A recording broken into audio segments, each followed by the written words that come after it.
Pria kulit hitam ini menemukan gelang emas berkilauan di dalam air. Jadi dia mengulurkan tangannya untuk meraihnya. Pada saat kontak dengan gelang, dia segera tersedot oleh kekuatan misterius. Sedot itu begitu kuat sehingga tarik dia jatuh ke air. Dia menghilang tanpa jejak. Adegan berikutnya berubah. Pria negro mengambang di sungai besar di tempat lain. Merangkak lelah ke darat. Dia bahkan belum sempat mengambil nafas. Tiba-tiba melihat seorang pria dengan sepatu besi berdiri di depannya. Angkat kepala untuk melihat. Adalah seorang pria tunawisma dengan rambut berantakan. Orang tua tunawisma ini terlihat seperti sedang mabuk. John juga ingin bertanya di mana tempat ini. Akibatnya, lelaki tua itu langsung jatuh ke tanah. Pingsan. Tidak ada pilihan lain. John hanya bisa menemukan jalannya sendiri.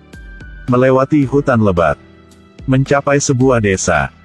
Pada saat ini, di belakang mereka, sekelompok penunggang kuda memegang kendali kuda mereka menyerbu. John melompat. Untungnya, dia bisa menghindarinya tepat waktu. Dia pikir orang-orang ini terlalu sulit diatur. Segera berlari mengikuti mereka. Dia melihat sebuah kastil. Dia pikir mereka sedang syuting di sini. Namun, para aktor di sini juga tidak memperhatikan keselamatan. Dia harus pergi mencari orang yang bertanggung jawab atas kru untuk memperjelas. Dia melangkah ke pintu. Tapi dia dihentikan oleh penjaga di tengah. Mereka bertanya siapa dia. John memperingatkan para penjaga. Jika mereka berani menyentuh tubuhnya, dia tidak akan menghormati mereka lagi. Dia bahkan mengatakan dia telah berada di Normandia. Baru mendengar tentang Normandia. Sikap para penjaga segera berubah. Mereka bilang raja sudah lama menunggunya. Mereka dengan hormat mengundang John ke kastil. John entah bagaimana secara ajaib menggunakan atas nama utusan untuk memasuki kastil. Raja bertanya padanya, "Kapan adipatimu datang untuk melamar putriku?" Raja menanyakan satu hal, tetapi dia menjawab yang lain. Dia bilang, "Arsitektur di sini benar-benar indah. Pasti menghabiskan banyak uang untuk mendekorasi. Siapa yang berinvestasi?" Karena John juga bekerja di kastil. Raja sekali lagi bertanya dengan tegas, "Kapan adipati akan datang?" John tiba-tiba teringat. Festival adipati akan diadakan pada hari Selasa. Jadi dia bilang itu pada hari Senin. Raja setelah mendengarkannya, dia sangat senang. Dia segera mengatur para pelayan untuk menyiapkan perjamuan untuk menghibur John. Ajak dia jalan-jalan juga. John bertanya toilet di mana. Tapi dia bertanya sebaliknya apa itu toilet. Setelah John menjelaskan, dia dengan cepat menunjukkan bagian belakang. John buru-buru membuka pintu dan masuk ke dalam. Tapi begitu dia berbalik, dia merasa mengerikan. Ternyata jadi tempat buang air besar.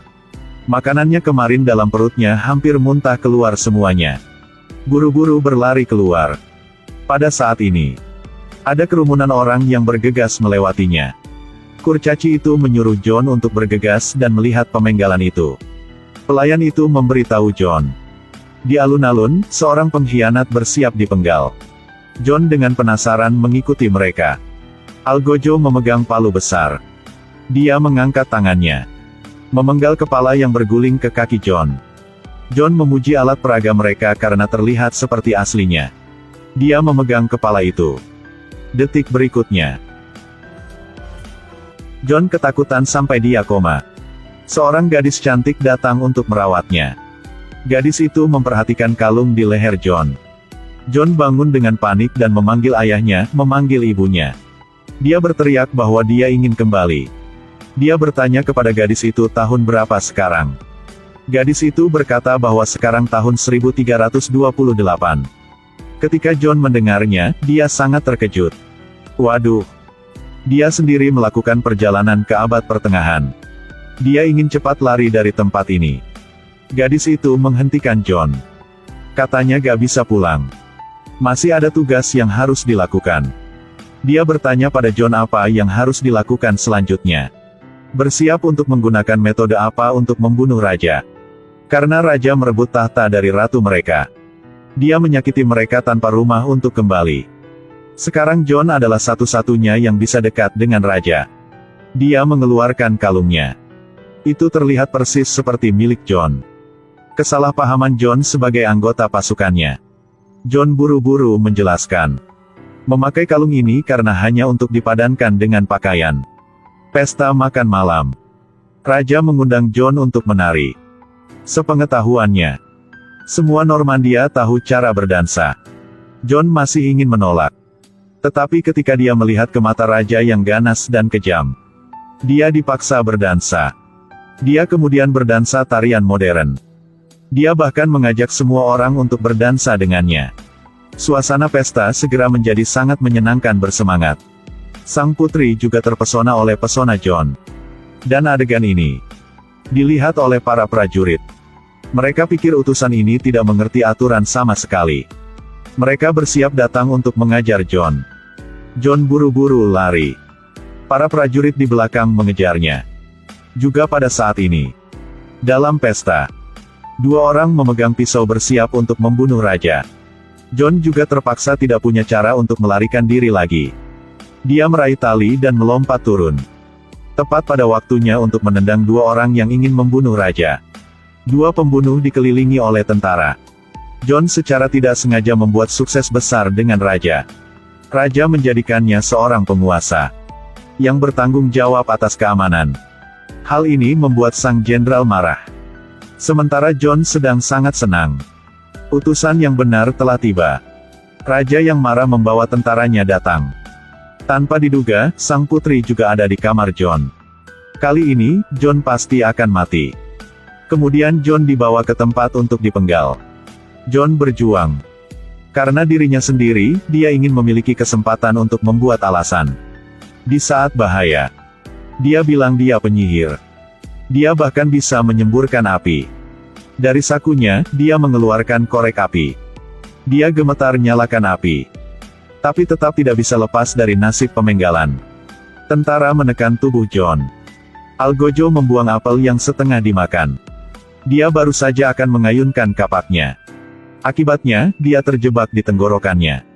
Hampir tersedak dan mati. Orang-orang berkumpul di sekitar mengatakan bahwa John mengutuk Algojo itu. John mengambil kesempatan itu. Dia mengakui bahwa dia telah mengutuknya. Tapi dia juga bisa menyelamatkannya. Karena dia seorang penyihir. John menggunakan cara untuk memberikan pertolongan pertama kepada seseorang yang tersedak. Algojo meludahkan apel yang tersangkut di tenggorokannya. Berhasil lolos dari kematian. Orang-orang mulai takut pada John. John mengambil kesempatan ini untuk berpura-pura menjadi dewa, iblis. Dia bilang dia akan menggantikan dewa matahari untuk menghancurkan mereka. Mulutnya dia berkata omong kosong.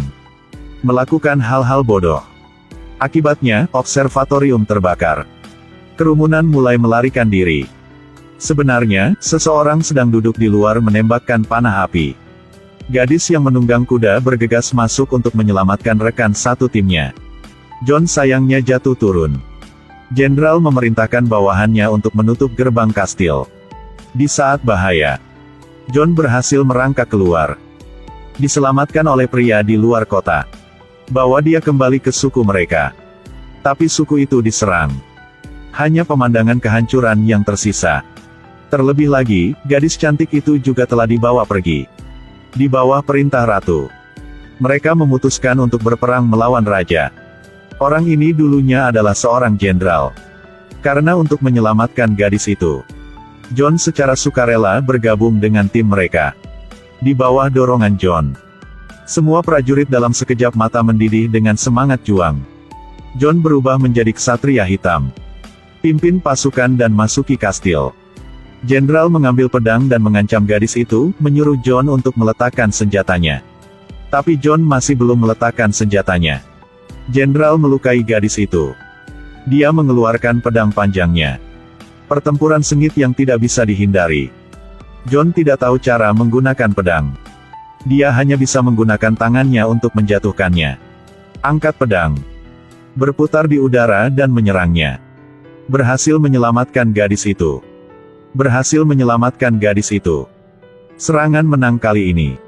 Dia diangkat menjadi ksatria hitam oleh ratu. Dia menutup matanya menikmati momen mulia ini. Tiba-tiba dia mendengar seseorang memanggil namanya. John dalam mimpi bangun. Dia tetap tenang lagi untuk melihat. Sang ratu telah berubah menjadi seorang polisi. Rekannya memberitahu John. Dia berendam di dalam air selama 10 menit. Dia akhirnya menyadarinya. Sebenarnya ini hanya mimpi. Jika memberi Anda kesempatan untuk melakukan perjalanan ke masa lalu, Anda ingin pergi ke era apa? Film hari ini berakhir, selamat tinggal dan sampai jumpa lagi.